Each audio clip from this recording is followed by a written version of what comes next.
My question is about Box Office Mojo. I've loved this site since 1999, and I can't believe that Amazon and IMDb just shut it down. That's horrible.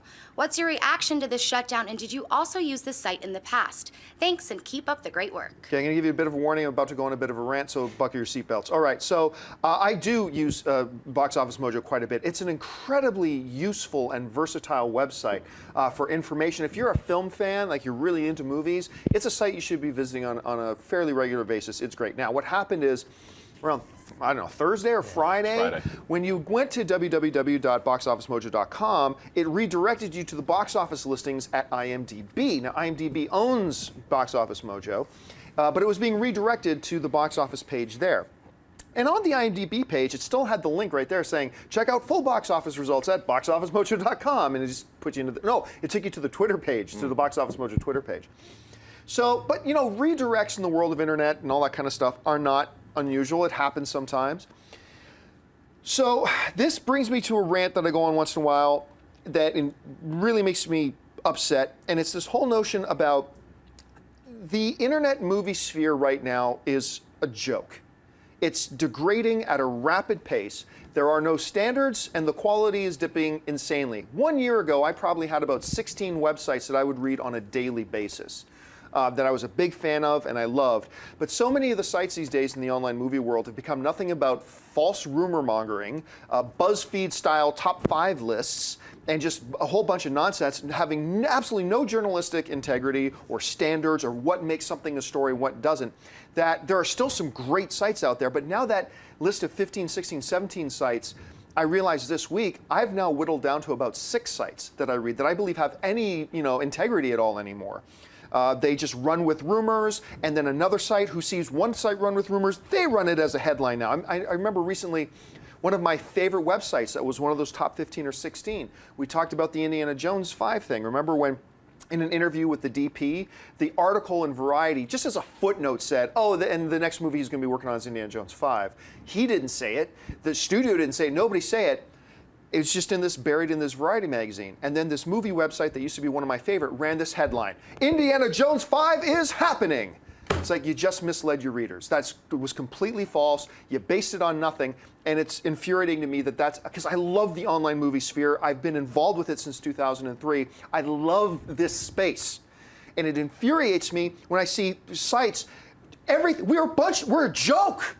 We're becoming a joke. The whole online movie world is becoming a frantic joke. I remember when the online movie blogs started to emerge, places like Variety and the Hollywood Reporter and things like that, established traditional media, were sending out warnings saying, hey, if these movie blogs and movie sites become big, you're going to see the end of any type of integrity, any type of journalistic standards. They're all going to become just free-rolling jokes. And we all stood back and said, because I was one of those free-rolling jokes, we all stood back and said, no, you'll see, as we take over the internet, and as the internet movement takes over the movie space and movie journals and stuff like that, you'll see that we'll be as good or better than the traditional media outlets happened. Well, what happened? The traditional media outlets were right. We're a joke at this point. Like, we just run whatever nonsense is on our heads right now, and then every other site runs those headlines too. Now let's get back to boxofficemojo.com. So one of the few remaining bastions of real quality and integrity that I still read on a daily basis is the website The Wrap.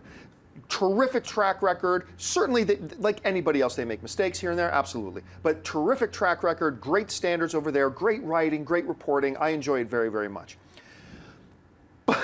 But the boxofficemojo.com redirects to IMDb for a day, and The Wrap runs a headline. Now, the reason a lot of people are thinking that Box Office Mojo shut down is because The Wrap, a reputable, high-standard site, runs this headline, Box Office Mojo has been observed in IMDb. And they write in their article that Box Office Mojo has been, these are their words, shut down. But they based it on nothing. They speculated that since I went to that site and redirected, I'm speculating that the site was shut down. Because it redirects to IMDb, I am speculating that it's been absorbed into that, but they presented it as facts. They didn't say they heard it from anybody. They quoted no sources. They didn't say it was factual from anybody, but they ran it as fact and misled everybody who reads their sites into thinking Box Office Mojo has been shut down. As it turns out, it wasn't shut down. They simply redirected it for about 48 hours, and now when you go to boxofficemojo.com, it goes back to the regular site. There have been some changes on the site, so that's probably what they shut it down for, is to make some things moving around. But it just highlights for me again, and I'm sorry I go off on this, but I love the online movie space so much that it infuriates me to see us treating it with such disrespect. Our audiences, our readers, our viewers deserve better than this crap that we've been putting out. We are not secondhand viewers. We are not secondhand fans on the internet. We deserve the same type of standards and integrity that we get from the New York, newspapers, or from CBS News, or from whatever else. Those standards apply. You don't get to treat our fans and our viewers and our readers like secondhand citizens saying, we don't need to worry about our standards. We don't need to worry about checking facts. We don't need to worry that we're actually communicating the truth. Yes, you do. So get back on the damn horse. Hemsworth is terrible. I'm not going to pull any punches here. He's terrible. He's a terrible actor. He's fine in Hungry? No, he's not. He was fine in Expendables 2? No, he is not. Then some genius in Hollywood had this idea. I got an idea. Let's get a movie with Gary Oldman and Harrison Ford, and we'll make the lead Liam Hemsworth over those two. Gold idea, and he's awful. He is wood as wood gets. But here's the look. I'm not saying he can't become a great actor. I think his brother's very, very talented. I think Chris is a very, very good actor. He's not just Thor. I think he's really great.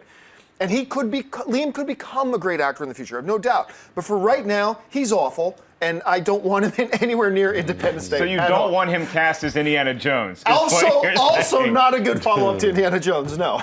John Byer saw Black Adam being a hero in the DC Cinematic Universe. So what the hell is, seriously, what's with this whole movement now? Like, let's take Maleficent, but she's a good guy. Ultimately. No, just give me my bad guys as bad. I want to see The Rock play Black Adam and play him bad. I want to see Black Adam like he's kind of portrayed, like the way he's portrayed in Injustice Gods Among Us.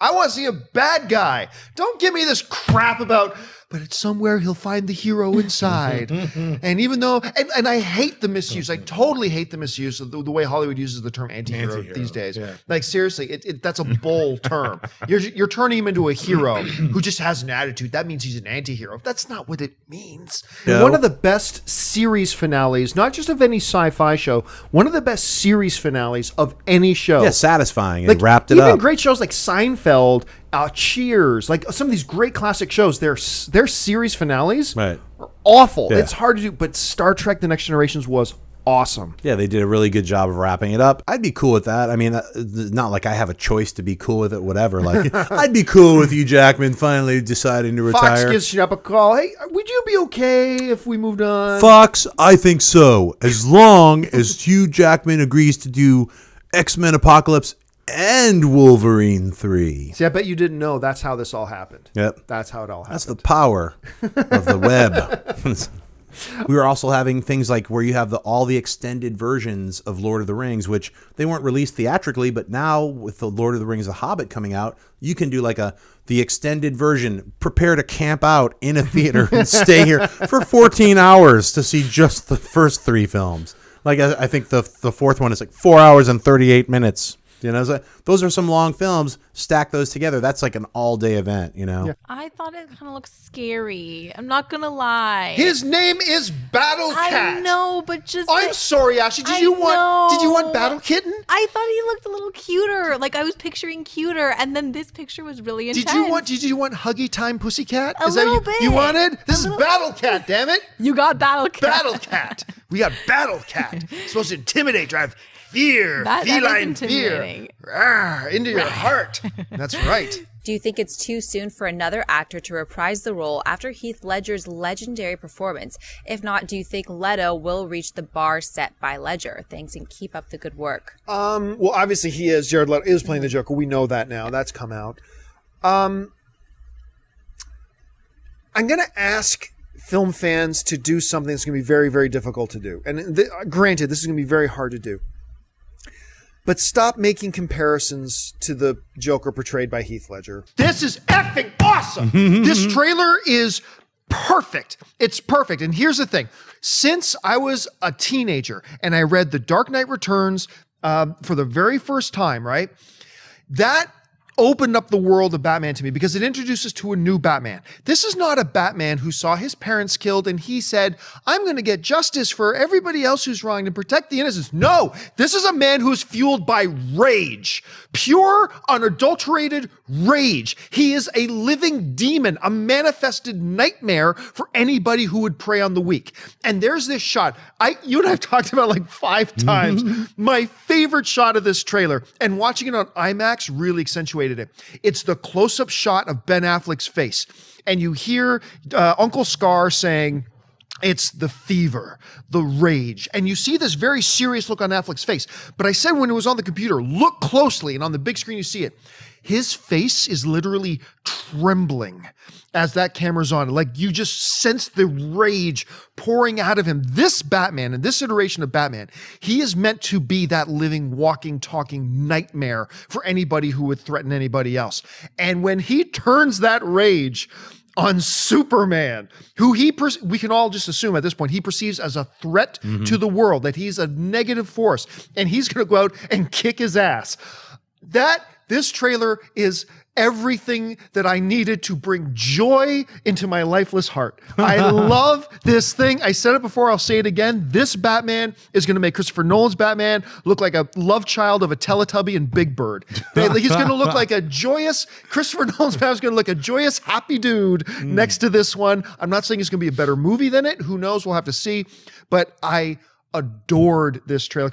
Here's the thing. I want to talk for a minute, brothers and sisters, about the Ewoks. I want to talk about the Ewoks, okay? And really, I'm almost verbatim here, just going to be repeating something that I said on a video blog I did about 4 years ago. But I want to reiterate it here because I've heard this come up a couple more times. And so I just want to set the record straight here on the Ewoks. We all are in agreement that Star Wars is awesome. And the original trilogy, I think especially all of us agree that Star Wars is awesome. But there are many people in the Star Wars fan community who, while we acknowledge that, Star Wars is a 10, Empire is a 10, there are a lot of people out there who might say Return of the Jedi is a 9. Sure. And when I talk to these people about why would you say Return of the Jedi is a 9, which by the way is my personal favorite of all the Star Wars films. I love Jedi. What inevitably the conversation will at one point finally come to, and then there's the Ewoks. A lot of people say that the Ewoks were the foreboding darkness about the Jar Jar Binks to come, right? That it was the beginning of the end. But I cannot disagree more with that whole premise. All right, and I will tell you why. There's 2 major reasons here. Number one is the story hook that the Ewoks provided. Now, everyone here knows this is that. Originally, George wanted to have the original concept was have those as it was going to be a Tajik and was going to be Wookiees as opposed to Ewoks, but they went in a different direction. But here's what I believe it did story-wise and thematically was George wanted this whole thing of this juxtaposition between the technology era and the world of technology, if you will, and the world of nature. He wanted something like that of the advanced versus the not so advanced versus the nature. Man versus nature, if you will. And to me, the Ewoks played into that perfectly, especially when you see the big stormtrooper battle at the end and stuff like that. The Ewoks really did represent the natural world as opposed to the invading force of the stormtroopers in the more technologically advanced world. Okay, that's fine and everything. But to me, what everybody seems to forget, everybody thinks of the Ewoks as these cute, little, cuddly things. These are vicious killers. We forget that. These are homicidal, little, pathological killers. Yeah. When we first meet them, it was, cool, we just caught Luke and Han, and we're about to carve you up, son, and we're going to eat you. That was what their goal was. And they weren't just going to be quick and nice about it. They weren't going to take Han and say, don't worry, we're going to drive the spear through your heart so you don't feel the horror that is about to come because I'm about to roast your flesh over this open fire. Look at the stormtrooper helmets everywhere at the end. What do they do with those heads? I was going to say exactly. At the end of the film, we see the Ewoks with the heads of their fallen enemies pounding them as triumph drums, right? The Ewoks will F you up and then eat you. That has been my whole mantra about the Ewoks. Don't you be talking crap about the Ewoks, because they will mess you up and then they will eat you, because that's what these guys do. And guess what? You take their spear away, they'll find a way to kill you with rocks. Take away their rocks, they'll find a way to kill you with trees. They are trained assassin, cold-blooded killers. Don't be fooled by the fur. And I think just people lose that about them very often. I love the Ewoks. They're actually going to appear in next week's Game of Thrones. They're going to be Tyrion's champion against the Mountain. If Episode 7 comes out overseas a week before U.S. release, what will be the fan reaction, and do you think that's a bad move? Screw fan reaction. What's my reaction going to be? Right. I'm going to burn the place down. That's right. Well, Disney's been doing that. First of all, let me just say, I am not threatening arson on anybody. I am not actually literally going to burn anybody's house down. I will be pissed. Yeah. I will be so pissed. There ain't no way that I am not going to be present at the first public screening of this film. There's just no way. Right. They can't do that. Like I know Marvel has been doing that recently, but this is Star Wars, damn it. Yeah. You can't do that with Star Wars. But why not? I mean, I'm just playing devil's advocate. Because it's Star Wars, damn it. I'm with you. I want it to come out tomorrow. Episode 7 literally could have Gary Busey talking for 2 hours to a Moss Rock. I was drinking something. You can see it. Oh, I believe I could be a Jedi backwards with socks on my face. And you think that during that time, it doesn't matter what happens there because it's Star Wars. You're going to shell out the money and you'll see it 12, 13, 14, 15 times. Even before the prequels came out, there has been a segment within the Star Wars fan community that have bemoaned and becried the Ewoks. This is a pattern that I will not abide, nor will I accept. And the Ewoks are fabulous. Wonderful characters. Okay, let's take a step back for a second. First of all, there's a rumor that goes around a lot that the original plan for Ewoks is that they were going to be Wookiees. Not true. That's actually it wasn't about the budgets that they couldn't afford to make the. No, actually, if you get into another plug for this book, How Star Wars Conquered the Universe, amazing. They actually give the backstory and where that rumor came from. You should read that book. It's fantastic. We got to get the author on anyway. Yeah. So anyway, the whole notion though that one of the things that Lucas wanted to do with this whole thing set up of the Ewoks was he wanted a juxtaposition of the natural versus the technological. He wanted the world of nature versus the world of things. So what he wanted to have is the Empire and then something at the basis level of nature, the Ewoks, stuff like that, right? So that's a juxtaposition he wanted to set up, and I'm really glad he did. But a lot of people, what they do is they get fooled, deceived even, by look at these cuddly little cute little creatures, and Wicket, cha-cha, oh, he's so cute. Oh, he's so sweet. These are killers. These are hunters who will kill you. Let's not forget, at the end of Return of the Jedi, these guys are playing the severed heads of their fallen enemies as bongo drums, okay? They will hunt you down, and then once they hunt you, if they don't kill you right away, they will feast on your flesh. They will eat you. These things are ferocious. I don't care, like you put Vader and the Emperor on one side of Endor, so you gotta walk to the other side of Endor, and you're gonna have a pack of Ewoks hunting you. I still like their chances, but it's going to be a run for their money. The Ewoks represent all of that to me. Yes, there was a cute side, but that cuteness hid that viciousness, that lethalness that I think just went over a lot of people's heads and ignore. So, in conclusion, council members, screw you. I love the Ewoks.